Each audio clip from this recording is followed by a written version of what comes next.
I And have one yes, of there's it. one more, and that came out in the summer season. I missed this one, and I think the reason why I missed this one is because it's very like I don't know. You there's only one episode out, even though it was last season. Was it last? Yeah, last season. There was still only one episode out for it. Um, and that is, I think it was what's it called, The Magus's Bride. Mhm. Anyways, it's supposed to be a prequel to a manga series, and I hope, yes, The Ancient Magus Bride. I hope they actually animate all of it, honestly, because it looks really interesting. We were talking about someone before about Harry Potter and with magic and stuff like that. This really reminded me a lot of that. Um, y'all, I mean, definitely go check this one out if you can find it, because it was really. I think it's on Crunchyroll, if I'm not mistaken. Because like there was. Anyway, I'll read the synopsis really quick, just so you know what's going on. Uh, Chise Hattori has lived a full life of neglect and abuse, devoid of anything resembling love. Far from the warmth of family, she has had her share of troubles and pitfalls. Just when all hope seems lost, a fateful encounter awaits her when a man with the head of a beast, wielding strange powers, obtains her through a slave auction. Chise's life will never be the same again. The man is a magus, a sorcerer of great power who decides to free Chise from the bonds of captivity. The magus then makes a bold statement. Chise will become his apprentice and his bride.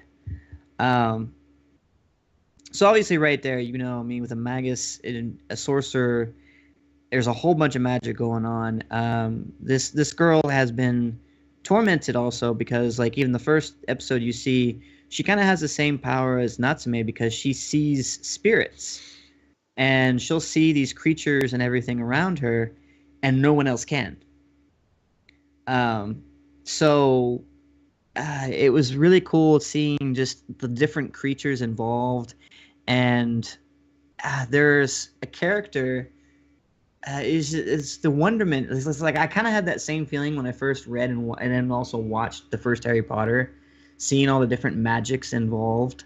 Because at one point she has like a dog companion, I guess, with her, who then like will transform into a human and like fully clothed everything. Everything is like it's not like a werewolf kind of thing where it kind of does that. Yeah. It's fully clothed, just boom, and all of a sudden, almost like McGonagall in Harry Potter when she just all of a sudden goes from animal form to human form, you know, and then seeing just like at one point she walks into a study with the magus, and she's like, there's a lot of like there's books literally just everywhere.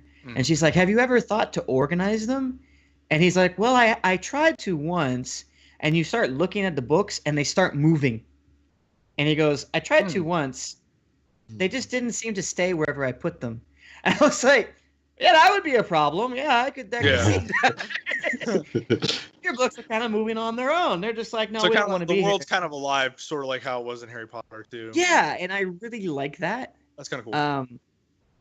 But again, there's only literally one episode out, and apparently the next episode isn't going to come out for quite some time because this is supposed to be a prequel to the manga series, and there's only supposed to be 3 episodes of this show. So I'm hoping it gains enough popularity. It's like Hellsing all over again. Yeah, it is, and that kind of irritates me that I've once again gotten myself into this situation. But I think it's really cool. But just to clarify, you like this show? Oh yes. Okay.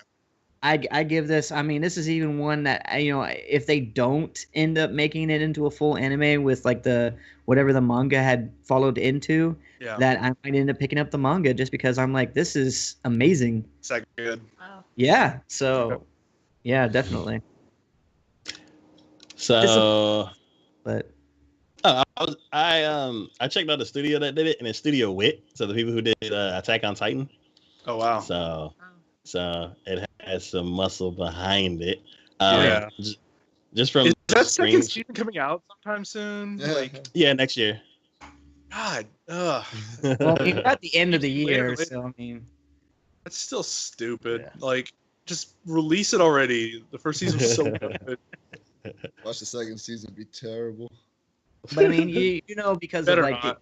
even the animation style and quality from that, it's pretty much the exact same with this one too. So Yeah, good. Because I did like the animation tech. Yeah. Mhm. Okay. So yeah, I don't know. It looks interesting. I may check this one out too. Sounds kind of cool. Yeah.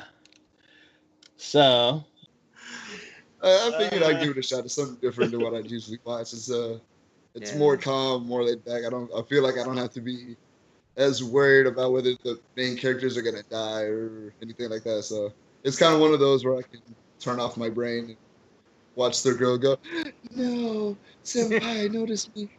My bad. all right. So since you played Monster Hunter, would you recommend watching the anime? Does it like, even though you only seen one episode, does it like tell any of the story, or does it remind you of anything? Or I would watch the show if you have a kid and you just want to watch something with them and be like, "Oh yeah, we can watch animes together." But that's about it. If you're an Screw adult that. and you have things to do and your time is precious, nah.